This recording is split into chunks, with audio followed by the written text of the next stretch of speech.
Starscream, Lord Starscream, High Chancellor of the refulgent Cybertronian dynasty, Emperor Perpetua, and Defender of the Realm.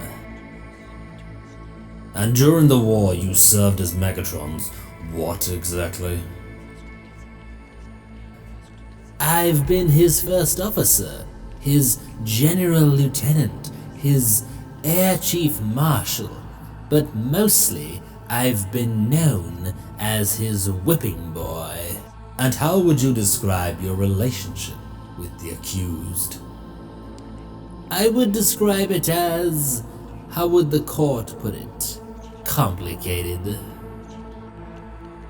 Starscream, it is customary after a guilty plea for the court to hear victim impact statements before handing down a sentence. However, I gather you wish to speak in defense of Megatron? I stand here today not to defend him, no, but to explain him. I know him intimately, and I know his pride will stop him speaking out. Like many here today, I was seduced by Megatron's rhetoric, young, naive, and struggling to find my way in a world disfigured by class apartheid and senatorial piety.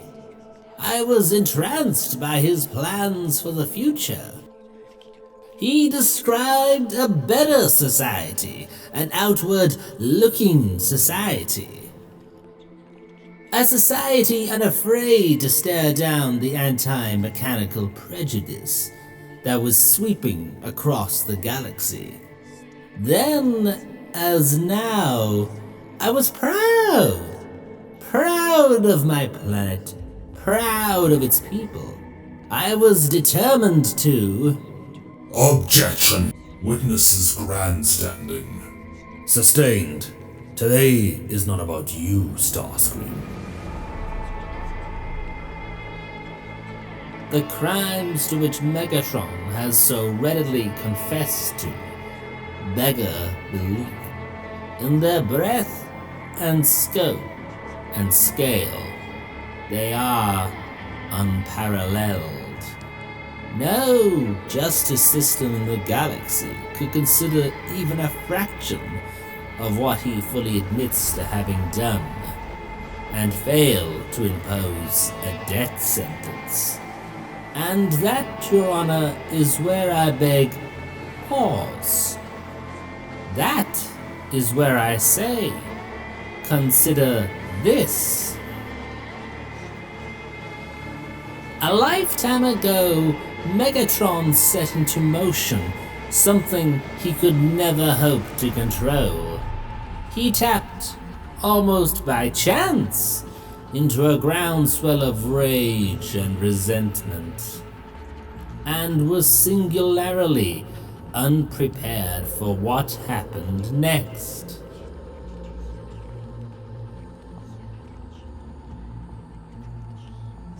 And as for what happened next, well, we call it a war because to do so otherwise would insult the dead. But really, it was a riot. The war was a riot, and Megatron was its looter, caught up in the events, yes, but not shaping them, not coordinating them.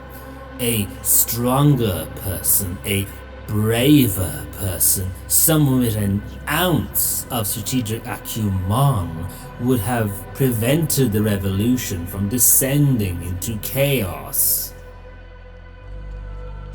But no, to the lasting regret of every Cybertronian, alive and dead, Megatron is neither strong, nor brave, nor brilliant, nor possessed of any particular talent beyond survival.